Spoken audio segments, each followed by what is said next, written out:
할렐루야. 오늘도 큐티 하시는 우리 성도님들의 삶에 하나님의 은혜와 평강이 함께 하시길 주님의 이름으로 축복합니다. 우리 다 같이 오늘의 말씀 읽도록 하겠습니다. 오늘의 말씀은 온유하고 성숙한 지도자 모세. 민수기 12장 10절에서 16절까지입니다. 구름이 장막 위에서 거치고 나니 마리암이 악성 피부병에 걸려서 눈처럼 하얗게 되어 있는 것이 아닌가. 아론이 미리암에게로 다가갔다. 살펴보니 그 여인은 악성 피부병에 걸린 것이었다. 아론이 모세에게 말하였다. 참으로 애석합니다. 우리들이 어리석었던 죄와 우리가 저지른 죄를 부디 우리에게 벌하지 마십시오.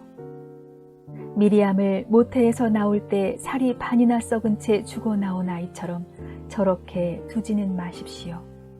모세가 주님께 부르짖어 아뢰었다. 하나님, 비옵니다. 제발 미리암을 고쳐주십시오. 주님께서 모세에게 말씀하셨다.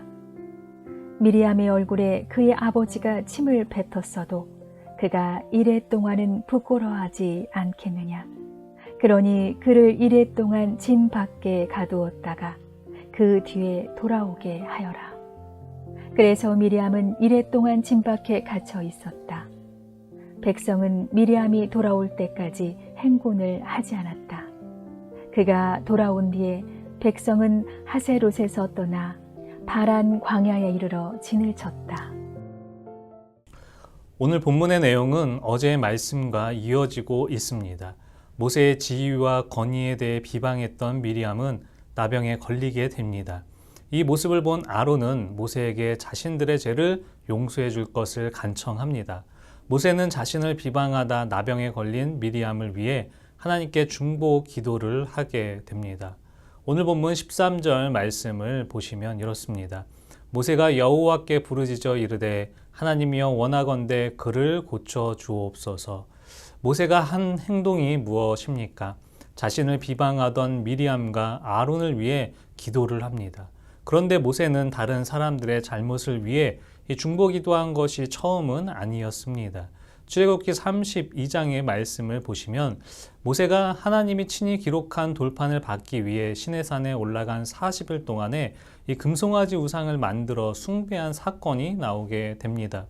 하나님께서 이스라엘 백성들에게 약속한 땅을 주시리라 약속하셨지만 이 금송아지 숭배로 인해 그들과 함께 올라가지 않으실 것이다 라고 말씀하십니다.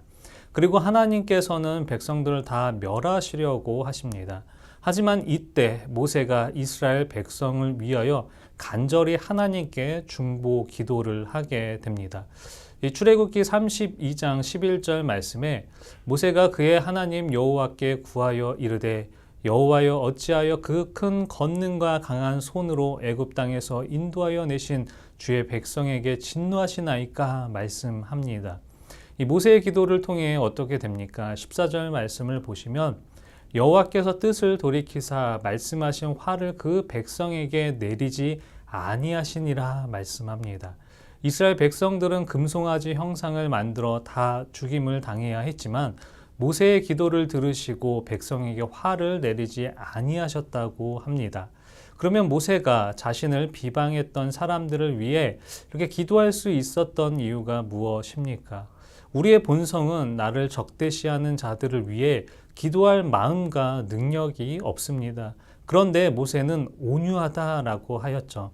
모세는 하나님의 마음을 품었기에 비방했던 자들을 위해 기도할 수 있었던 것입니다. 이 온유의 마음은 예수님의 성품의 마음이기도 합니다. 예수님께서 나는 마음이 온유하고 겸손하니 나의 멍에를 메고 내게 배우라 라고 말씀하셨습니다. 사랑하는 성도 여러분, 자신에게 비방하고 잘못한 자들을 위해 기도한다라는 것이 결코 쉬운 일은 아닙니다. 하지만 우리는 주님의 마음을 품고 중보 기도하는 자가 되어야 합니다. 예수님의 모습을 보십시오. 예수님도 자신을 십자가에 못 박은 사람들을 위해 기도하셨습니다. 누가복음 23장 34절의 말씀에 이에 예수께서 이르시되 아버지 저들을 사하여 주옵소서 자기들이 하는 것을 알지 못함이니이다 하시더라 말씀합니다.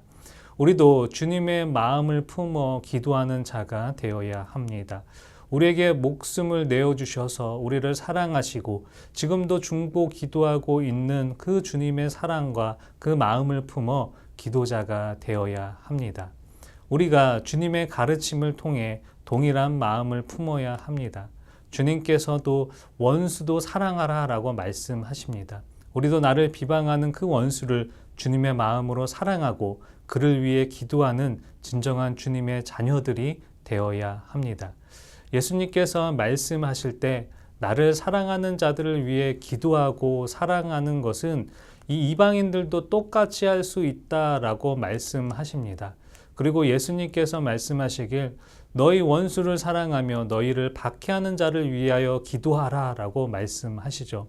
오늘 이 시간부터 우리가 주님의 마음을 품어 원수와 박해하는 자를 사랑하고 그 영혼을 위해 기도하는 자가 되시길 축복합니다. 사랑하는 성도 여러분, 모세는 자신을 비방했던 미리암을 위해 중보 기도하며 주님의 성품을 드러냈습니다. 우리 역시 주님의 마음을 품을 수 있도록 내 자신을 위해 기도하는 자가 되어야 합니다. 또한 나의 마음을 힘들게 하는 지체들이 있을 수 있습니다. 그들을 미워하는 마음이 아닌 주님께서 보여주신 사랑의 마음을 품어 그 영혼을 위해 기도하는 우리 세중앙교회 성도님들이 다 되시길 주님의 이름으로 축복합니다. 오늘도 주님이 주시는 그 말씀을 붙잡고 내 지체들을 위해 중보 기도하며 나아가는 우리 성도님들이 다 되시길 주님의 이름으로 간절히 축복합니다. 이 시간 같이 기도하도록 하겠습니다. 하나님 너무나 감사합니다. 오늘도 귀한 하나님의 말씀을 통해 우리 가운데 은혜 주심에 너무나 감사를 드립니다. 하나님 자신을 비방했던 이 모세가 이 미리암과 아론을 위해서 중보 기도한 것처럼 우리도 정말 우리 자신 속에서 우리 원수와 또 비방하던 자들을 용서하는 마음 갖게 하여 주시고 또한 그들을 위해서 중보 기도하며 나아가는 우리의 모습이 될 수 있도록 인도하여 주시옵소서. 우리가